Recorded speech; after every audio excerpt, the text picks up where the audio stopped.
Dear brothers and sisters in the Lord, ప్రభునందు ప్రియమైన సహోదరి సహోదరులారా, today's verse for our meditation is taken from John 15:9. ఈ రోజు మన ధ్యానం కొరకు యోహాను సువార్త 15వ అధ్యాయం 9వ వచనం నుండి తీసుకొనబడింది. As the Father hath loved me, so have I loved you, continue ye in my love. తండ్రి నన్ను ఎలాగు ప్రేమించెను, నేనును మిమ్మును అలాగు ప్రేమించితిని, నా ప్రేమయందు నిలిచి ఉండుడి.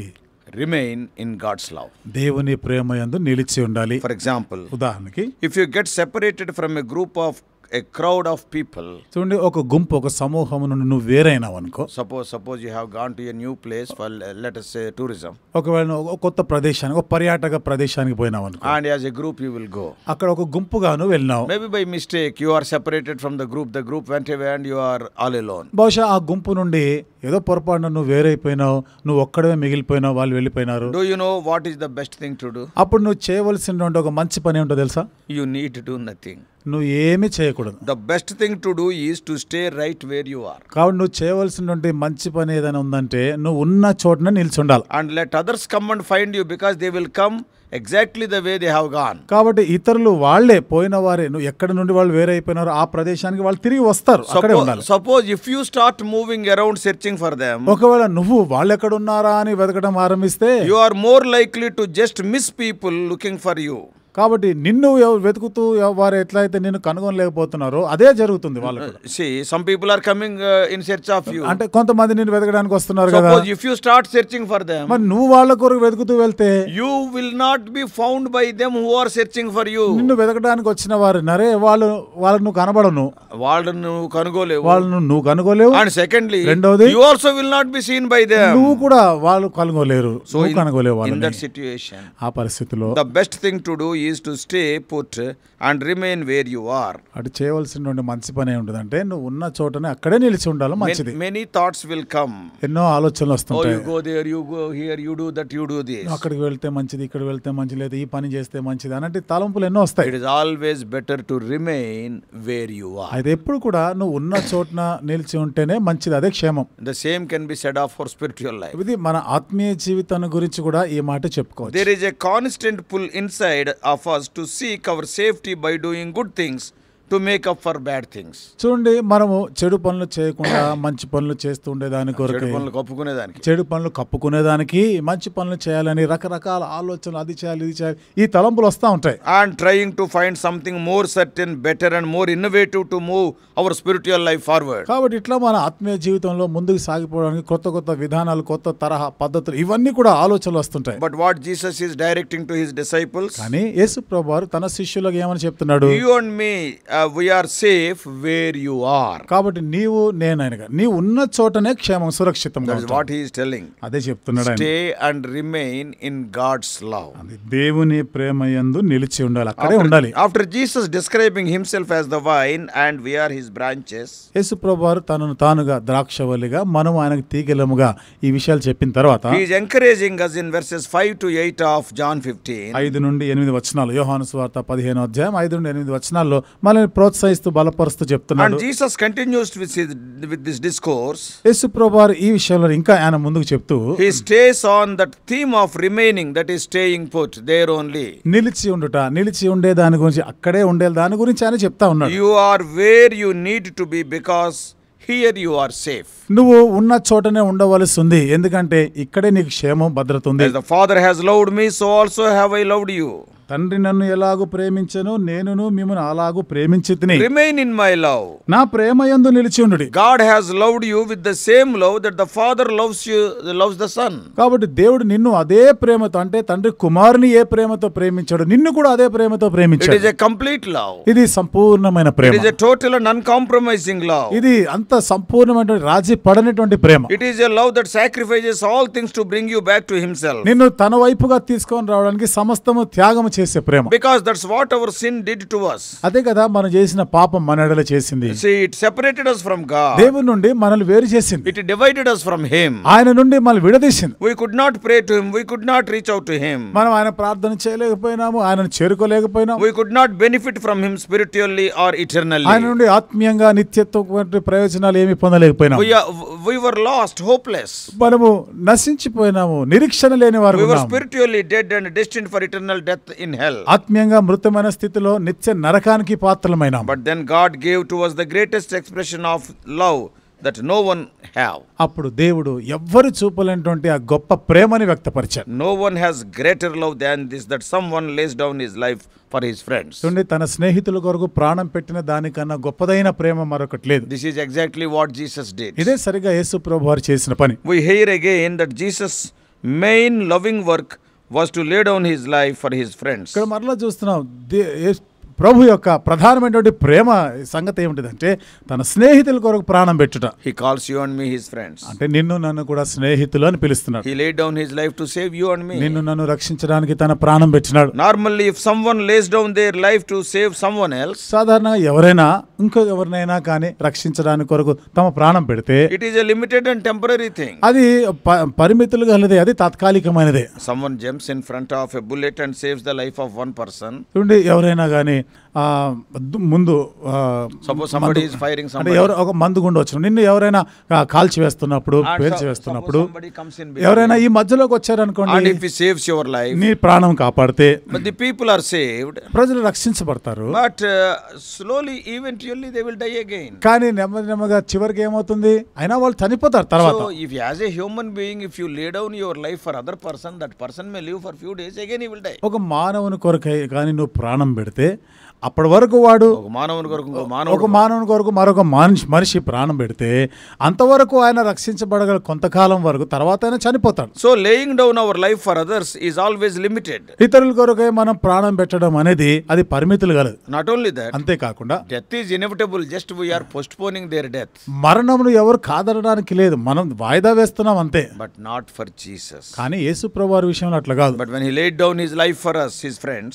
కానీ ఆయన మన కొరకు అంటే స్నేహితుల కొరకు ప్రాణం పెట్టినప్పుడు had not temporal but eternal ramifications. ఇది తాత్కాలికమైనటువంటిది కాదు, అది నిత్యత్వం కొరకే నిలిచినటువంటిది. Jesus was not simply saving us from a premature physical death. అప్పుడు యేసుక్రీస్తు ప్రభువారు మనం ఏదో భౌతిక సంబంధమైనటువంటి మరణం కాకుండా ఆయన మనం రక్షించడం కాదు. He was rescuing us from eternal death in hell. నిత్యమైనటువంటి మరణం, నరకములో ఉండేటువంటి ఆ మరణం నుండి ఆయన రక్షిస్తున్నాడు. Laying down his life, he paid for our sin. తన ప్రాణము అర్పించి మన పాపముల కొరకు ఆయన క్రయం చెల్లించాడు. There are no limits to Jesus' love. యేసు ప్రభువారి ప్రేమకి ఏ హద్దులు లేవు. There is nothing temporary in the blessings that God gives through Jesus' life. దేవుడు యేసు ప్రభువారి జీవితం ద్వారా ఇచ్చేటువంటి ఆశీర్వాదాలు ఏవి తాత్కాలికమైనవి కావు. The blessings which we receive through his life, death and resurrection are eternal. కాబట్టి ఆయన ఒక మరణ, భూస్థాపన, పునరుత్థానాల ద్వారా మనం పొందినటువంటి ఆ ప్రేమ అది నిత్యత్వం కొరకైనది. That's why Jesus Christ is so adamant and he is telling, remain in my love. అందుకనే యేసు ప్రభువారు ఎంత ఖండితంగా ఖచ్చితంగా చెప్తున్నాడు, ఆయన నా ప్రేమ యందు నిలిచి ఉండుడి అంటున్నాడు. Because to do otherwise would lead to losing the blessings of God. లేకపోతే దీనికి వేరుగా ఏమైనా చేసావా దేవుని యొక్క ఆశీర్వాదాలను కోల్పోతావు. If I let Jesus take a back seat in my life, ఒకవేళ నా జీవితంలో యేసు ప్రభువారికి వెనక స్థానం ఇస్తే, and if I give my heart to entertainment, మరి నా హృదయం, నా మనసంతా కూడా విందు వినోదాలకు ఇస్తే, if I give my heart to the work and family, నా మనసు, నా హృదయం అంతా కూడా నా పని, నా ఉద్యోగం, నా కుటుంబానికే ఇస్తే, if I give my heart to my friends or any other such things, ఒకవేళ నా హృదయాన్ని నా స్నేహితులు ఇంకా ఇతరుల కొరకే నేను పెడితే, I jeopardize my remaining in his love. There will be a danger. కాబట్టి నేను ఆయన యొక్క ప్రేమ యందు నిలిచి ఉండే మాట అదంతా కూడా అపాయంలో ఉంటుంది. Anytime I feel guilt over my sins and try to do something good to make up for them or to earn forgiveness other than Jesus, no, it is not. యేసు ప్రభువారు కాకుండా పాప క్షమాపణ కొరకై నేను ఏమి చేసినా, ఏ ప్రయత్నాలు చేసినా కానీ అన్ని వృధా ఇవన్నీ. And anything that makes it so, you and I do not remain in Jesus' love. ఏదైనా అట్లాంటిది ఏమైనా జరుగుతుందంటే నీవు నేను యేసు ప్రభువారి ప్రేమలో నిలిచి ఉండలేం. And that will face hell and our eternal destination. అది నరకానికే దారి తీస్తుంది, నిత్యమైనటువంటి నాశనానికే వెళ్తాం. So how does one remain in Jesus' love? కాబట్టి యేసు ప్రేమ యందు నిలిచి ఉండట ఎట్లా? Before we can understand that, ఇది మనం అర్థం చేసుకున్నానికి ముందుగా it's important to remember how we got into the sphere of Jesus' love in the first place. మనం మొదటిగా యేసు ప్రభువారి యొక్క ప్రేమ వలయంలోనికి మనం ఎట్లా వచ్చామో అది గ్రహించాలి. Jesus is very clear that that this has nothing to do with you. యేసుప్రభువారు ఎంతో స్పష్టంగా చెప్పాడు, అది మీ వలన కలిగేది కాదు, మీ వలన జరిగేది కాదు. And it has nothing to do with me. అది నా వలన కూడా కాదు. It has everything to do with him only. ఈ సమస్తం ఆయన ద్వారా జరిగేది. What Jesus said? యేసుప్రభువారు ఏమన్నారు? You did not choose me, but I chose you. మీరు నన్ను ఏర్పరచుకోలేదు, నేను మిమ్మల్ని ఏర్పరచుకున్నాను. He decided to save us. ఆయనే మనం రక్షించడానికి కొరకు నిర్ణయించింది. He died for us before we were born. మనం పుట్టక మునిపే ఆయన మన కొరకు మరణించాడు. He sent his Holy Spirit to use his word to create faith in our hearts. కాబట్టి మన హృదయాల్లో విశ్వాసమును మనం పుట్టించడానికి పరిశుద్ధాత్మను ఉపయోగించింది ఆయనే. And which brought us from the death of unbelief to a new life lived for him. అవిశ్వాసము నుండి మరణం నుండి ఆయన కొరకై నూతన జీవము కలిగి జీవించలాగా చేసింది ఆయన. So everything that we are or we have through Jesus is because of Jesus, not us. సమస్తం మనం కలిగినది, మనం ఏమై ఉన్నామో ఇదంతా కూడా యేసు ప్రభువారిని బట్టే, ఆయన ద్వారానే, అంతేగాని మనదంటూ ఏమీ లేదు. We did not choose any of these. ఈ వీటిలో ఈ వేటిని కూడా మనము ఎన్నుకున్నది, ఏర్పరచుకున్నది కాదు. He chose us and made it happen. ఆయన ఏర్పరచుకొని అట్లా జరిగేటట్టు చేసినాడు. We know the spiritual results of Jesus' work and choosing us. యేసు ప్రభువారు మనల్ని ఏర్పరచుకొని మన ద్వారా మనలో కార్యం చేయుట, దాని యొక్క ఫలితాలు ఏమిటో మనం చూస్తాం. But what are the external results? ఇవన్నీ బాహ్యమైనటువంటి ఫలితాలన్నీ ఏమిటి? What is the evidence that Jesus has done all of this for us? ఇవన్నీ కూడా యేసు ప్రభువారు మన కొరకు చేశాడు అనే దానికి రుజువులు ఏమిటి? You did not choose me, but I chose you and appointed you to go and bear fruit, and that fruit that will endure. మీరు నన్ను ఏర్పరచుకోలేదు, నేనే మిమ్మల్ని ఏర్పరచుకుంటుని, మీ ఫలము నిలిచి ఉండులాగా నేనే మిమ్మల్ని ఏర్పరచుకున్నాను. We are branches connected to the vine. కాబట్టి మనము ఆ ద్రాక్షావల్లితో మనం అనుసంధానమైన తీగలం. Branches that are healthy, తీగలు ఆరోగ్యకరమైనటువంటి తీగలం, that draw their nourishment from the trunk of the vine. కాబట్టి ఆ ద్రాక్షావల్లి నుండే దానికి కావాల్సినటువంటి సారమంతా కూడా పొందుతాం. When we are attached to the vine, we will bear abundant fruit. మనం ఎప్పుడైతే ఆ ద్రాక్షావల్లికి అంటుకట్టబడి ఉంటామో అధికమైన ఫలాలు ఫలిస్తాం. And good works, the fruits, the good works are the evidence of our God-given faith. మంచి ఫలాలు, మంచి క్రియలు, అవే దేవుని ద్వారా అనుగ్రహించబడిన విశ్వాసం అనేది రుజువు. అది Good works cannot purchase Jesus' love. చూడండి, మంచి క్రియల వలన యేసు ప్రభువారి ప్రేమని మనం కొనలేం, పొందలేం. But the one who is enjoying the love of God, who is attached to the vine, the outward expression that we are staying in Jesus' love are good works. అయితే దేవుని మనం ప్రేమిస్తూ ఆయనకు మనం అంటుకట్టబడి బయటికి బాహ్యమైనటువంటి ఫలాలు ఫలించడం ద్వారా See, by the good works, అది మనం మంచి క్రియలుగా తెలియపరచబడతా ఉంటాయి. that shows that we are attached to the vine. మనం ఈ ద్రాక్షావల్లికి అంటుకట్టబడి ఉన్నామని అది మనకు చూపిస్తా ఉంటుంది. So understand it very clearly. కాబట్టి దీన్ని కొంచెం స్పష్టంగా మీరు అర్థం చేసుకోండి. Good works cannot purchase God's love. మంచి క్రియల వలన, మంచి పనుల వలన దేవుని ప్రేమని కొనలేం. But if you are enjoying God's love, good works are the outcome. దేవుని యొక్క ప్రేమను గాను అనుభవిస్తున్నట్లయితే దాని ఫలితమే మంచి క్రియలు. Jesus says that the best way to express that love, to express our thanks to him in our life, is by serving each other. కాబట్టి మనము ఆయనకి కృతజ్ఞులమై ఉండుట, కృతజ్ఞత చెల్లించడం అనేది ఒకరినొకరు సేవించటం ద్వారా అది ఆ ఫలితం అక్కడ కనబడుతుంది. That is the best way to express that love. ఆ ప్రేమను వ్యక్తపరచడానికి ఇది ఒక ఉత్తమమైనటువంటి విధానం. In fact, వాస్తవంగా showing love to others is the completion of the love Jesus has given to us. ఇతరుల్ని ప్రేమించుట, ఇతరుల మన ప్రేమ కలిగినట, అది యేసు ప్రభువారు సంపూర్ణంగా మనల్ని ప్రేమించాడనే దానికి అవి రుజువులు. What the Lord is telling? ప్రభు ఏమని చెప్తున్నారు? I have told you these things so that my joy would continue to be in you and your joy would be complete.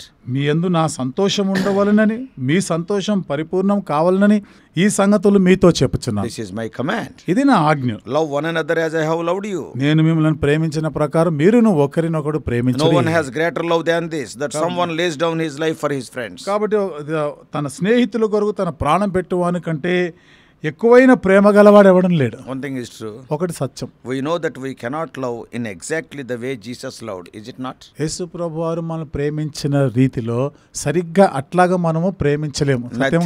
Nothing we do or sacrifice for someone else is going to get rid of someone's sins. You know, when you love somebody, though you sacrifice something, their sins cannot be forgiven. నువ్వు ఒక వ్యక్తిని ప్రేమిస్తున్నావు, ఆయన కొరకు నువ్వు ఎంత త్యాగం చేసినా గానీ వాడి పాపంలో క్షమించలేవు కదా. Nothing we do or sacrifice is going to rescue someone from hell. కాబట్టి నువ్వు ఎంత త్యాగం చేసినా గానీ ఒక వ్యక్తి నరకం నుండి నువ్వు రక్షించలేవు. So Jesus love is different. అంటే యేసు ప్రభువారి ప్రేమ అది పూర్తిగా వేరే. But here when you remain in my love, Jesus is saying something. ఇక్కడ యేసు ప్రభు ప్రేమ యందు నిలిచిండు అనే దాంట్లో ప్రభు ఇంకొక మాట చెప్తున్నాడు. Jesus Christ is not saying that by loving others you can forgive their sins. యేసుప్రభువు వారు ఇతరులను ప్రేమించడం ద్వారా వారి పాపములు క్షమించబడతాయని చెప్పడం లేదు. But that is not the only, that is impossible. అది అసాధ్యమైనది. And also it is completely unnecessary for us. That is not our job. అంతేకాదు, అది మనకు అనవసరమైనటువంటి మన పని కాదు అది. He did it all. ఆయనే సమస్తము చేసినవాడు. So when he says that we should love like he does, ఆయన చేసినట్లు, ఆయన ప్రేమించినట్లుగానే మనం ప్రేమించాలని చెప్పడంలో, and he is speaking about the spirit of that love, ఆ ప్రేమ యొక్క ఆత్మను గురించి మాట్లాడుతున్నాడు. and the motivation of that love, ఆ ప్రేమను గురించినటువంటి నడిపింపు గురించి చెప్తున్నాడు. What does it mean? అంటే అర్థం ఏమిటి? He has loved with agape love, not expecting anything in return. ఆయన అగాపే ప్రేమతో ప్రేమించాడు. అంటే బదులు ఏది ఆశించకుండా ప్రేమించాడు. Selfless and self-sacrificing love. నిస్వార్థమైనటువంటి Prema, త్యాగపూరితమైన Prema. So we do not show love to someone to get something in return. కాబట్టి మనం ఏదో అవతల వ్యక్తి నుండి ఏదో ఆశించి మనం వాళ్ళని ప్రేమించకూడదు. We show love to someone just to love them, to sacrifice for them. చూడండి, మనం ఎట్లా వారిని ప్రేమించి వారి కొరకు త్యాగం చేయాలి, అట్లాగే ప్రేమించాలి అంతే. Laying down your life may mean sacrificing the time that you had set aside for something other thing. నువ్వు నీ ప్రాణం పెట్టుట, నువ్వు ప్రేమించడం అంటే నువ్వు దేని కొరకు, వేరే కొరకు, దేని కొరకు అయితే నీ సమయాన్ని నువ్వు వెచ్చించి ఉంచావో వాటిని త్యాగం చేయట. Say suppose if you want to have some fun or entertainment with your family, అంటే నీ కుటుంబంతో కలిసి సరదాగా నువ్వు ఎక్కడో ఏదో వినోదాలకు వెళ్ళాలనుకున్నావు, కానీ ఎవరో అక్కర్లో ఉన్నారు. You have to sacrifice this for that. That is Jesus love. What I am ఈ సమయాన్ని వీటి కొరకు త్యాగం చేయాలి. అది యేసుప్రభువు వారి ప్రేమ. అది నేను చెప్తున్నాను. Someone is looking forward for your help. ఎవరు నీ సహాయం కొరకు ఎదురు చూస్తా ఉన్నారు. Going you with your wife and children to a place of fun or entertainment, it may not be wrong. భార్య పిల్లలతో కలిసి ఏదో వినోదాలకి వెళ్ళడం, సరదాగా గడపడం తప్పని కాదు నేను చెప్పేది. అయితే you have to sacrifice that. అయితే వాటిని త్యాగం చేయాలి. Others needs you are keeping fast. అంటే ఇతరులు అక్కర్లో ఉన్నారు కదా, వాటిని ముందుగా చూడాలి. It may mean delaying something you plan to do. ఇది ఇట్లా చేయడం వలన నువ్వు ఏదైతే అనుకున్నావో బహుశా పని జాప్యం కావచ్చు, ఆలస్యం అవుతుంది. It means using your time, money, energy, whatever, to help someone who is in need. నీ సమయము, నీ డబ్బు, నీ శక్తి ఏదైనా కానీ అక్కర్లో ఉన్న వారి కొరకు నువ్వు ఖర్చు పెట్టుట. By this you show your connection to your Savior. ఈ విధంగా చేయటం వలన నీ రక్షకుడితో నీకున్న ఈ అనుసంధానం, ఆయనతో నువ్వు కలిసి ఉన్నావు అనేది చూపిస్తావు. In this you show that you remain in Jesus' love. ఈ విధంగా చేయటం వలన యేసుప్రభువు వారి ప్రేమ యందు నిలిచి ఉన్నావు అనేది అర్థమవుతుంది. I know many people. నాకు తెలుసు చాలా మంది ఉన్నారు. They are not well. వాళ్ళు ఆరోగ్యంగా లేరు. Even then, అయినా కూడా when some other person is in need, మరొక వ్యక్తి అక్కర్లో ఉంటే, and they will go. వారు వెళ్తారు. And they will comfort them. వాళ్ళని ఆదరిస్తారు, They will help them. వాళ్ళకి సహాయం చేస్తారు. That shows that we are standing in the love of Christ, because these good works what we are doing, that will prove this. ఇది క్రీస్తు ప్రేమ యందు నిలిచి ఉన్నాము అనేది, అంటే ఈ మంచి క్రియల వలన మనం క్రీస్తు ప్రేమ యందు నిలిచి ఉన్నాము అనే దానికి అది రుజువులు. And this goes beyond your family, your friends and your sisters and brothers in faith. కాబట్టి ఇది విశ్వాసంలో ఉన్నటువంటి నీ సహోదరి సహోదరులు, స్నేహితులు, వీటన్నిటికీ మించి ఉంటుంది. See, you will not help them only. వాళ్ళకి మాత్రమే నువ్వు సహాయం చేయడం కాదు, you will help everybody. అందరికీ సహాయం చేస్తాం. When Jesus loved us, we are not his friends, we were his enemies. వాస్తవంగా చూడండి, యేసుప్రభువు వారు మనల్ని ప్రేమించినప్పుడు మనం ఆయనకు స్నేహితులం కాదు, అప్పుడు శత్రువులంగా ఉన్నాం. After we are born again, we have become his children. మనం తిరిగి జన్మించిన తర్వాత కదా ఆయనకి పిల్లలమైనాం. So this love, this self-sacrificing love, can and should be shown to others. కాబట్టి ఈ ప్రేమ అంటే త్యాగ సహితమైనటువంటి ఈ ప్రేమని ఇతరులకు మనం కనపరచాలి. To the stranger. కాబట్టి పరాయి వాళ్ళకి కూడా, and also to the neighbor with whom you are not getting along with. కాబట్టి నీ ఇరుగు పొరుగు వారితో ఎవరితో అయితే నీకు సఖ్యత లేదో అలాంటి వారికి, some of the people who are hating you, కొంతమంది నిన్ను ద్వేషించే వాళ్ళు without any reason, ఏ కారణం లేకుండా show that love. ఆ ప్రేమను చూపించాలి వారి ఎడల. నీ స్పందన ఏమని ఉండాలి? somebody is not loving you, ఎవరో నిన్ను ప్రేమించడం లేదు, your neighbor is there, నీ పొరుగువాడు ఉన్నాడు, you are staying in a flat, నువ్వు ఒక ఫ్లాట్ లో ఉంటున్నావు, your neighbor is not a child of God, నీ పక్కన ఉన్నవాడు దేవుని బిడ్డ కాదు, and he is some Gentile, వాడేదో అన్యజనుడు, and he is hating you, కానీ నిన్ను ద్వేషిస్తున్నాడు. every day he is doing his puja, ప్రతిరోజు వాళ్ళు ఏదో పూజ చేస్తున్నారు, and by seeing you he is scolding, నిన్ను చూసేమో తిడతా ఉంటాడు. today he is in need, ఈ రోజు వాడికి ఒక అక్కర ఉంది, something has happened in his family, ఏదో కుటుంబంలో ఏదో జరిగింది, somebody became not unwell, ఎవడో అనారోగ్యానికి గురైనారు, and urgently has to go to hospital, అత్యవసరంగా హాస్పిటల్ వెళ్ళాల్సి ఉంది. suppose ఒకవేళ at that time, ఆ సమయంలో in the middle of the night, అర్ధరాత్రి వేళ, maybe 1 o'clock, 1 గంట కావచ్చు, suppose if you offer your car, no sir, I will take you to the hospital. ఒకవేళ నీ కార్ గురించి కానీ అడిగితే, suppose if you offer your car, ఒకవేళ నువ్వే నీ కార్ని ఆయనకి ఇచ్చావు, oh it seems you are not well, మీరు ఆరోగ్యం బాగాలేనట్టుంది కదా, so let us go to the hospital, రండి హాస్పిటల్కి వెళ్దాం. all these days he is criticizing you, ఇంతకాలం కూడా నిన్ను తిడుతున్నాడు, నిన్ను విమర్శిస్తున్నాడు, but that particular good work what you are doing, కానీ ఆ సమయంలో నువ్వు చేసేటువంటి ఆ మంచి పని, then he will understand, అది అర్థం చేసుకుంటాడు. This man is standing, remaining in the love of Jesus. ఈ వ్యక్తి యేసు ప్రభు ప్రేమ యందు నిలిచి ఉన్నవాడు అని Not only అర్థమవుతుంది. to our brothers and sisters in faith, even to outsiders also, we must extend the love of Jesus. కాబట్టి విశ్వాసులైన క్రైస్తవులైన మన సహోదరి సహోదరులకు మాత్రమే కాదు, క్రీస్తు వెలుపల ఉన్న వారికి కూడా మనం ఈ ప్రేమను చూపించే వారమే It ఉండాలి. is the love of Jesus, self-sacrificing love. ఇది యేసు ప్రభు వారి యొక్క ప్రేమ, తనను తానుగా అర్పించుకున్న ప్రేమ. Remain in God's love that was freely given to you. నీకు ఉచితంగా అనుగ్రహించబడిన ఆ దేవుని ప్రేమ యందు నిలిచి ఉండాలి. Remain in God's love by loving like as he loves. ఆయన ప్రేమించినట్లుగా ప్రేమిస్తూ ఆ ప్రేమ యందు నిలిచి ఉండాలి. Remain in God's love because by that love you will be with him forever. దేవుని ప్రేమ యందు నిలిచి ఉండు, ఆ ప్రేమ ద్వారానే నిత్యత్వం కొరకే నీవు రక్షించబడున్నావు. May God help us. దేవుడు మనకి సహాయం చేయను గాక. Let us pray. ప్రార్థన చేసుకుందాం.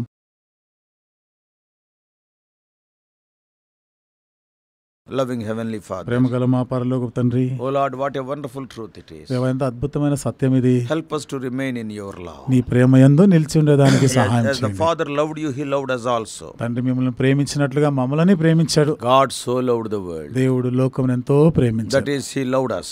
అనగా ఆయన మమ్మల్ని ప్రేమించాడు. Even the Son also loved us more than his life. మరి కుమారుడు కూడా తన ప్రాణం కంటే ఎక్కువగా మమ్మల్ని ప్రేమించాడు. But being, oh Lord, grafted to you as your branch. అయితే ప్రభువా, మీకు ఒక కొమ్మ తీగ వలె మీలో మేము అంటు కట్టబడి When ఉండటం we are వలన drawing the strength and sap from you, మీరుండే ప్రభా సారము దానికి కావాల్సిన శక్తిని పొందుతున్నప్పుడు help us to show forth the same love, oh Lord, even to our enemies. అదే ప్రేమని మా శత్రువులకు కూడా మేము చూపించడానికి సహాయం చేయండి. Many times even in the assemblies also, అనేక పర్యాయాలు సంఘాల్లో కూడా oh so many people are there to criticize us. ప్రభా ఎంతో మంది మమ్మల్ని విమర్శించే వాళ్ళు ఉన్నారు. Though we do good, మేము మంచి పని చేసినా కానీ many people are there to scandalize our name. ప్రభా మా పేరు చెడగొట్టే వాళ్ళు చాలా మంది ఉన్నారు. But help us to love them. అయితే వారిని అలాంటి వారిని ప్రేమించటకు సహాయం చేయండి. Because you loved us when we were your enemies. ఎందుకనగా ప్రభా మేము మీకు శత్రువులమై ఉన్నప్పుడు మమ్మల్ని ప్రేమించినారు. Help us to remain in your love. దేవా మీ ప్రేమ యందు నిలిచి ఉండేదానికి సహాయం చేయండి. Jesus' precious name. యేసు ప్రభువు వారి అమూల్యమైన నామములో ప్రార్థించి వేడుకుంటున్నాము తండ్రి. ఆమేన్.